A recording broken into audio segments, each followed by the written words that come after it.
ఇప్పుడు వచ్చేసి Rambabu dairy farm వాళ్ళు పంపించారండి రాజమండ్రి దగ్గర నుంచి. చూసుకోవచ్చు వీళ్ళ దగ్గర అయితే ఎనీ టైం కూడా 365 డేస్ కూడా ముర్రా బ్రీడ్కి సంబంధించిన గేదెలు, అట్లాగే గ్రేడెడ్ ముర్రా బ్రీడ్కి సంబంధించిన గేదెలు అమ్మకానికి ఉంటాయని చెప్పారు. ఇప్పుడు ఎండాకాలం కాబట్టి ఎక్కడైనా కూడా రేట్లు అనేది ఎక్కువనే ఉంటాయండి. చూసుకోవచ్చు ప్రజెంట్ అయితే వీళ్ళ దగ్గర 90,000 నుంచి ఉన్నాయండి. స్టార్టింగ్ ప్రైస్ వచ్చేసి 90,000 నుంచి 1,50,000 వరకు ఉన్నాయి. పాల కెపాసిటీ విషయానికి వస్తే మాత్రం 12 నుంచి 14-15 లీటర్ల పాలు ఇచ్చే గేదెలు అని చెప్తున్నారు.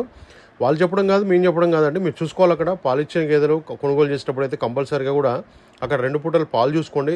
దూడలు ఉన్నాయా లేదా చూసుకోండి. దూడలు కొన్ని గేదెలు మర్చిపోతుంటాయి కాబట్టి దూడలు ఉన్నాయా లేదా చూసుకోండి. రెండు రోజులు ఉండడానికి అక్కడ ఉండడానికి అయితే రూమ్స్ ఉన్నాయంటండి. 2 రోజులు అయితే ఉండండి, అక్కడ ఉండడానికి రూమ్స్ ఉన్నాయంట. ఫుడ్ విషయాలు కూడా ఎలాంటి ఇబ్బంది లేకుండా చూసుకుంటామని కూడా మనకి రాంబాబు డైరీ ఫామ్లో అయితే ఈ వీడియో పంపించడం జరిగిందండి. గేదెల గురించి పూర్తిగా అవగాహన ఉన్న రైతులు వెళ్ళి కొనుగోలు చేస్తే మనకి ఎక్కడ కూడా ఎలాంటి ఇబ్బంది అయితే ఉండదండి. అది ఆంధ్ర కావచ్చు, హర్యానా కావచ్చు, గుజరాత్, రాజస్థాన్ ఎక్కడైనా కూడా మీకు గేదెల గురించి అవగాహన ఉంటేనే వెళ్ళండి, లేకపోతే లేదని కూడా రాంబాబు డైరీ ఫామ్ వాళ్ళు అయితే చెప్పడం జరుగుతుందండి. చూసుకోవచ్చు ఇలాంటి క్వాలిటీ గల గేదెలు అయితే వీళ్ళ ఫామ్లో ఉంటాయంట. కనబడుతున్నాయి కదా వీడియోలో, ఇలాంటి క్వాలిటీ గల గేదెలు అయితే ఉంటాయంట. అన్నీ కూడా 2 ఈత 3 ఈత గేదెలు ఎక్కువగా ఉంటాయని చెప్పారు. రేట్ అయితే ఫిక్స్ ఏం కదండి, మాట్లాడుకునే దాన్ని బట్టి ఉంటుంది.